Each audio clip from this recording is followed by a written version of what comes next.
Hi, my name is Vidisha Bharadwaj and I'm a participant of Miss Kumaon 2020 which is organized by Pankhudia NGO. Today I would like to express my views on what if I would be the Chief Minister of Uttarakhand. I would first like to answer it in English and then in Hindi. नमस्ते, मेरा नाम विदिशा भारद्वाज है और मैं पंखुड़िया miss Kumaon 2020 की प्रतिभागी हूँ। अगर मैं उत्तराखंड की मुख्यमंत्री होती तो मैं क्या करती? आज मैं इस विषय पर अपने विचार व्यक्त करना चाहूँगी। पहले मैं अंग्रेज़ी में उत्तर देना चाहूँगी, उसके पश्चात मैं हिंदी में अपने विचार व्यक्त करूँगी। I've seen many people raising voice for female, for children education, for poverty and so on, and I respect their cause.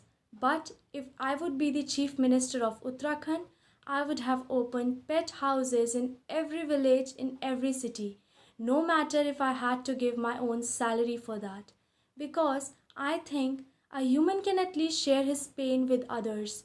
He can at least tell his problems to others. But animals who are so loyal to us, they cannot share their pain. They cannot tell what they are going through. And according to me, humanity is something when you do a selfless act for someone without thinking whether you will get something or not in return, or whether or not that person will appreciate you and praise you in public.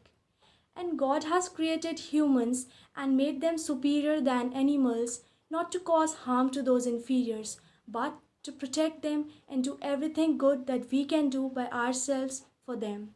And I think if being a human, I can help those animals who cannot even tell their pain to me, I can surely help humans who can at least share their problems with me. Thank you. Have a good day.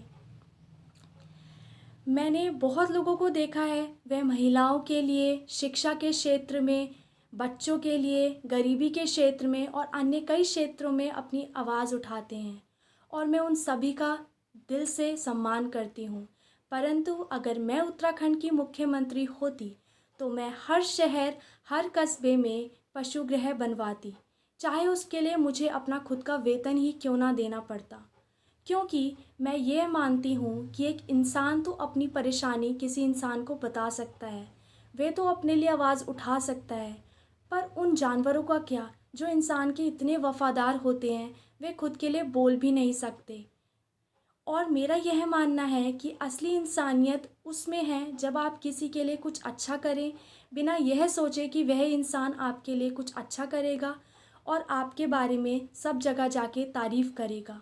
और भगवान ने हमें जानवरों से कुछ बेहतर इसलिए नहीं बनाया कि हम उनके साथ बुरा कर सकें, बल्कि इसलिए बनाया है कि हम जितना अच्छा उनके साथ कर सकते हैं उतना अच्छा कर सकें। और मेरा यह मानना है कि अगर मैं एक इंसान होकर एक जानवर के लिए अच्छा कर सकती हूँ, अगर मैं उसके दुख को समझ सकती हूँ जो कि मुझे आकर बता भी नहीं सकता, तो मैं अवश्य ही उन इंसानों के लिए तो अच्छा कर ही सकती हूँ जो आकर मुझे अपनी परेशानी बताएंगे, जो मुझे आकर अपनी दिक्कत बताएंगे। धन्यवाद। आपका दिन शुभ हो।